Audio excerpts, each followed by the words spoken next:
Yes.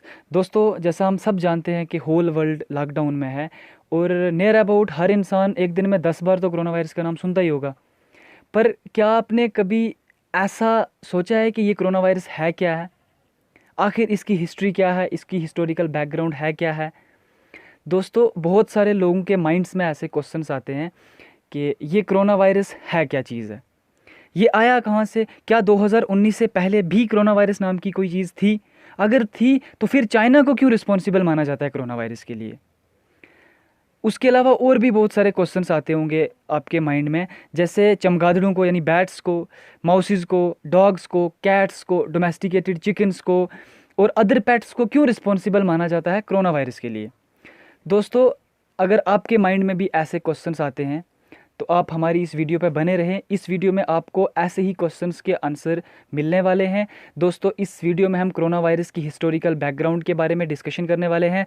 दोस्तों, इस video में आपको कोरोना वायरस के रिलेटेड कुछ क्वेश्चंस के आंसर मिलने वाले हैं, जैसे कोरोना वायरस क्या है, कोरोना वायरस कहाँ से आया है, चाइना को कोरोना वायरस के लिए क्यों रिस्पॉन्सिबल माना जाता है, कोरोना वायरस इतना घातक है क्यों है, और इन पेट्स को, जो हमारे डोमेस्टिकेटेड पेट्स हैं, इनको कोरोना वायरस के लिए रिस्पॉन्सिबल क्यों माना जाता है। दोस्तों, हमारे channel study facts and tech पे आपको ऐसे ही अननोन फैक्ट्स के बारे में बताया जाता है, और अगर आप और भी फैक्ट्स और चीज़ों के बारे में भी अननोन फैक्ट्स जानना चाहते हैं तो हमारे channel study facts and tech को सब्सक्राइब करें और बेल आइकन को ऑल पे प्रेस करें, ताकि आने वाली वीडियोस का और जो फैक्ट्स रिलेटेड वीडियोस होंगी उनका नोटिफिकेशन आप तक पहुंचता रहे।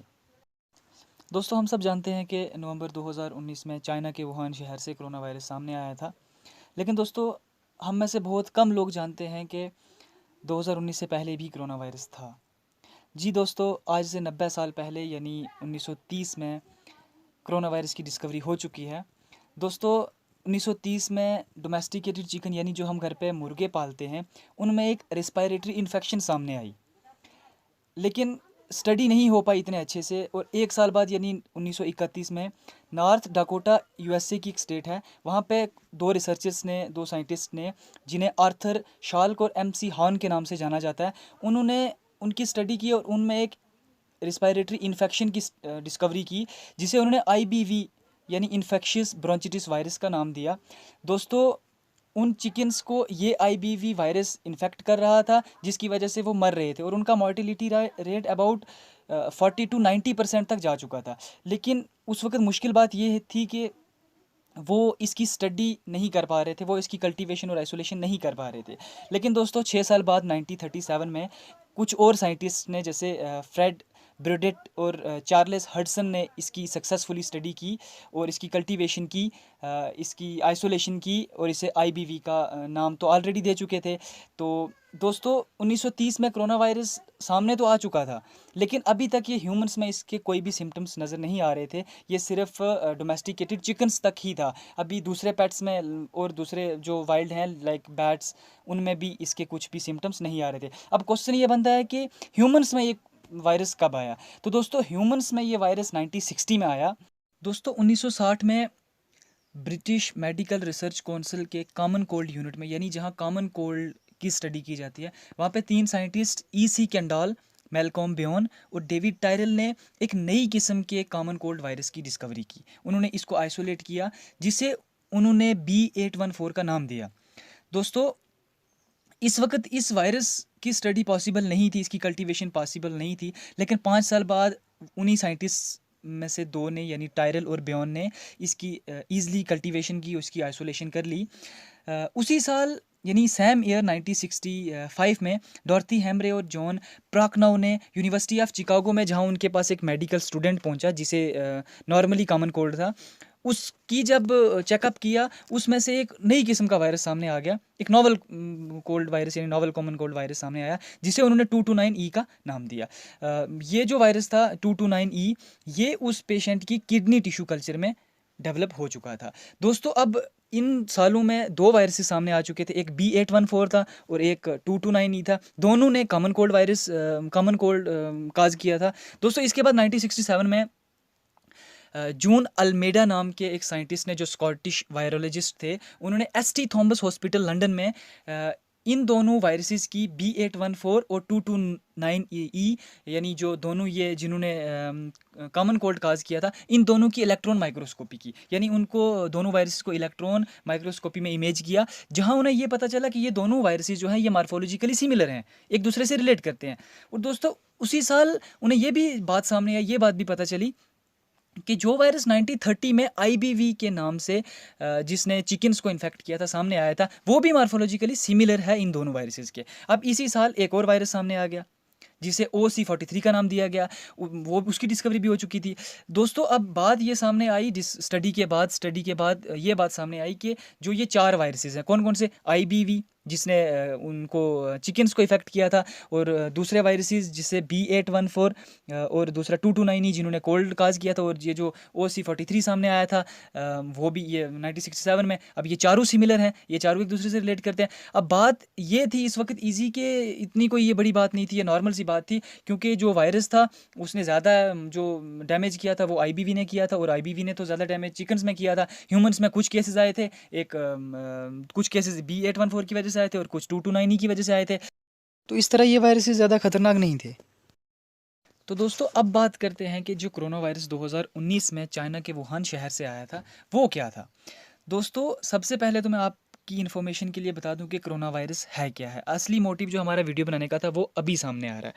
दोस्तों कोरोना वायरस जो है ये 2 वर्ड्स का कम्बिनेशन है, एक है कोरोना और दूसरा है वायरस। दोस्तों कोरोना जो है ये क्राउन से निकला है, क्योंकि जो वायरस है इसकी शक्ल जब इसकी मतलब माइक्रोस्कोप में इसको देखा जाता है तो इसकी शक्ल क्राउन जैसी है, यानी ताज जैसी है, इसलिए इसे कोरोना वायरस कहा जाता है। और दोस्तों जो वायरस 2019 में आया, आप में से बहुत कम लोग जानते हैं कि इसे SARS-CoV-2 के नाम से जाना जाता है। तो दोस्तों SARS-CoV-2 क्या है? CoV तो आपको पता चल गया, 2 हो गया दूसरा, और SARS हो गया सेवियर एक्यूट रेस्पिरेटरी सिंड्रोम। दोस्तों कोरोना वायरस काज करता है और सार्स नाम की डिजीज़ काज करता है। अब सार्स नाम की डिजीज़ क्या है? दोस्तों सार्स जो है ये एक डिजीज़ है जो कोरोना वायरस की वजह से होती है। इसमें बंदे को मसल पेन होता है, सर दर्द होता है, बुखार होता है, खांसी होती है। ये 2 से 14 दिन तक रहता है, इसीलिए 14 दिन का क्वारंटाइन पीरियड है। और दोस्तों ये जो सार्स है ये कोरोना वायरस की वजह से हो रहा है, तो इसे SARS-CoV-2 का नाम दिया गया। अब 2 का नाम क्यों दिया गया ये बताता हूँ। दोस्तों 2 का नाम इसलिए दिया गया क्योंकि SARS-CoV-1 ऑलरेडी 2003 में डिस्कवर्ड हो चुका है। जी दोस्तों, यानी जो कोरोना वायरस 2019 में आया, इससे पहले इसी तरह का एक वायरस ऑलरेडी 2002 और 2003 में आ चुका था। दोस्तों 2003 में गोंगडोंग शहर, यानी चाइना के गोंगडोंग शहर में एक वायरस सामने आया, पीपल्स में एक डिजीज़ सामने आई जो कि रिस्पायरेटरी इन्फेक्शन थी, सामने आई, जिसकी स्टडी की गई तो बाद में पता चला कि वो एक जिसे नाम दिया गया सेवियर एक्यूट रेस्पिरेटरी सिंड्रोम, जो कोरोना वायरस की वजह से काज हो रही थी और फर्स्ट टाइम और सामने आई थी, तो इसे SARS-CoV-1 का नाम दिया गया। अब दोस्तों बहुत क्वेश्चन ये आपके माइंड में अराइज हो रहा होगा कि जो 1930 में वायरस डिस्कवर्ड उसमें वहाँ तो आपने कोरोना वायरस का नाम लिया नहीं। लेकिन दोस्तों इसका आंसर आपके क्वेश्चन का ये है कि ये जो SARS-CoV-2 है, SARS-CoV-1 है, ये 1930 के या 1960 टाइम के जो उस टाइम के वायरसेस हैं उनसे कैसे रिलेट करता है। तो दोस्तों उनसे ये ऐसे रिलेट करता है। दोस्तों 1930 में जो IBV वायरस आया था, उसके बाद 1960 में B814, 229E और OC43 वायरसेस सामने आए थे। ये सभी वायरसेस की जब स्टडी की गई थी तो इन सभी वायरसेस को जब माइक्रोस्कोप के अंडर देखा गया तो इन सब का जो मतलब मार्फोलॉजिकल इनकी अपीयरेंस थी वो एक क्राउन की तरह थी, यानी एक ताज की तरह थी, इसलिए इन सभी वायरसेस को कोरोना वायरस का नाम दिया गया। अब जो कोरोना वायरस ने जो डिजीज़ काज की चिकन्स में, उसे IBV का नाम दिया गया, इन्फेक्शियस ब्रोंचिटिस का वायरस नाम दिया गया। जो जिसने कॉमन कोल्ड काज किया था 60 में, उसको B814 का नाम दिया गया, और दूसरे को 229E का OC43 का नाम दिया गया, और जिसने ह्यूमंस पे इफेक्ट किया 2003 में उससे सार्स का नाम दिया गया। सार्स का नाम इसलिए दिया गया क्योंकि उसने वो जो रिस्पायरेटरी इन्फेक्शन काज कर रहा था। दोस्तों अब 2003 में एक वायरस तो सामने आ चुका था। अब एक बहुत बड़ा क्वेश्चन आपके माइंड में और अराइज कर रहा होगा कि जो हमने स्टार्टिंग में वीडियो के में पूछा भी था। दोस्तों वो क्वेश्चन ये है कि माउस को, बैट्स को, कैट्स को, एट्सट्रा को इस चीज़ के लिए रिस्पॉन्सिबल क्यों माना जाता है, और चाइना को इस चीज़ के लिए रिस्पॉन्सिबल क्यों माना जाता है। दोस्तों पहला क्वेश्चन कि चाइना को रिस्पॉन्सिबल क्यों माना जाता है, बिकॉज जो 2003 में वायरस आया था वो भी चाइना के शहर से आया था, गोंगडोंग से, और 2019 में जो आया वो भी चाइना के वुहान शहर से सामने आया। तो दोस्तों चाइना तो रिस्पॉन्सिबल क्लियरली हो गया। और इसके अलावा एक फैक्ट और भी मैं आपको बताऊं कि चाइना रिस्पॉन्सिबल क्यों है। तो दोस्तों चाइना रिस्पॉन्सिबल इसलिए है क्योंकि जो वायरस 2003 में चाइना के गोंगडोंग शहर से आया था दोस्तों, उस वायरस के आने के लिए रिसर्चर्स ने CIVET सिविट नाम के एक मास्क्ड पाम सिविट नाम के एक एनिमल, एक मैमल को रिस्पॉन्सिबल माना गया। जब उसकी स्टडी की गई तो ये पता चला कि वो सिविट से ट्रांसफ़र हुआ है ह्यूमंस के बीच में। तो दोस्तों उस वक्त चाइना के उसी गोंगडोंग शहर में 10,000 सिविट्स को किल भी किया गया। अब दोस्तों क्वेश्चन ये है कि रिस्पॉन्सिबल सिविट होना चाहिए COV1 या COV2 के लिए, तो फिर ये बैट्स को, माउसेस को, डॉग्स को और चिकन्स को क्यों रिस्पॉन्सिबल माना जाता है। तो दोस्तों इसका आंसर ये है कि 2005 में जब फर्दर इसकी स्टडीज़ की गई तो पता चला कि यही वायरस बैट्स से भी ट्रांसफ़र हो रहा है। यही वायरस मतलब सिमिलर है, जो बैट्स में वायरस है उससे सिमिलर है।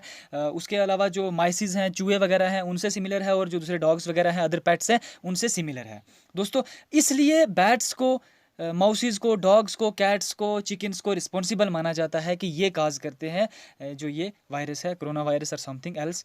चलिए दोस्तों अब बात करते हैं SARS-CoV-2 के बारे में।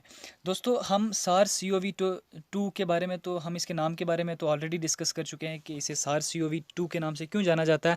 दोस्तों अब रही बात कि आया कहाँ से, तो हम सब जानते हैं कि नवंबर 2019 में चाइना के वुहान शहर से ही आया था, ठीक है। उसके अलावा बैट्स को रिस्पॉन्सिबल क्यों माना जाता है SARS-CoV-2 यानी 2019 के कोरोना वायरस के लिए। तो दोस्तों बैट्स को इसलिए इसके रिस्पॉन्सिबल माना जाता है, स्पेशली बैट्स को, क्योंकि जो बैट्स के जो कोरोना वायरस हैं उनकी जेनेटिक जो है वो बिल्कुल इसी वायरस से के जेनेटिक से बिल्कुल सिमिलर है, इसलिए बैट्स को ज़्यादातर रिस्पॉन्सिबल माना जाता है। दोस्तों इसके अलावा आपको और एक इन्फॉर्मेशन देता चलूँ कि जो इसका नाम SARS-CoV-2 जो रखा गया वो 11 फरवरी 2020 को रखा गया है। दोस्तों स्टार्टिंग में इसको ह्यूमन कोरोना वायरस या नोवल ह्यूमन कोरोना वायरस या वुहान कोरोना वायरस या चाइना कोरोना वायरस के नाम से ही जाना जाता था। दोस्तों इसके अलावा स्टार्ट में इसकी ट्रांसमिशन का भी कोई सोर्स कंफर्म नहीं था, लेकिन 20 जनवरी 2020 को इसकी ट्रांसमिशन कंफर्म की गई कि ये ट्रांसमिट ह्यूमंस टू ह्यूमंस होता है, और वो भी जो मेन सोर्स है उसका वो रिस्पायरेटरी ड्रॉपलेट्स हैं, जैसे कफिंग और स्नीजिंग की वजह से। और ये कंफर्म है कि 1.8 मीटर यानी 6 फीट की दूरी से ये ट्रांसमिट होता है। इसके अलावा जो दूसरे सोर्सेज हैं वो कंटेमिनेटेड सरफेसेज हैं, जैसे अगर आप किसी चेयर, टेबल, ग्रिल वगैरह पे अगर आप हाथ रखते हो और अगर आपको कोरोना वायरस है तो आपका वायरस वहाँ पे शिफ्ट हो जाएगा, और लेटर ऑन जब कुछ टाइम में जितनी लिमिट है उस सरफेस के ऊपर वायरस के ठहरने की, उतनी लिमिट में अगर कोई दूसरा इंसान आके उसको जो नॉर्मल ह्यूमन बीइंग टच करता है तो वो वायरस उसमें शिफ्ट हो जाएगा।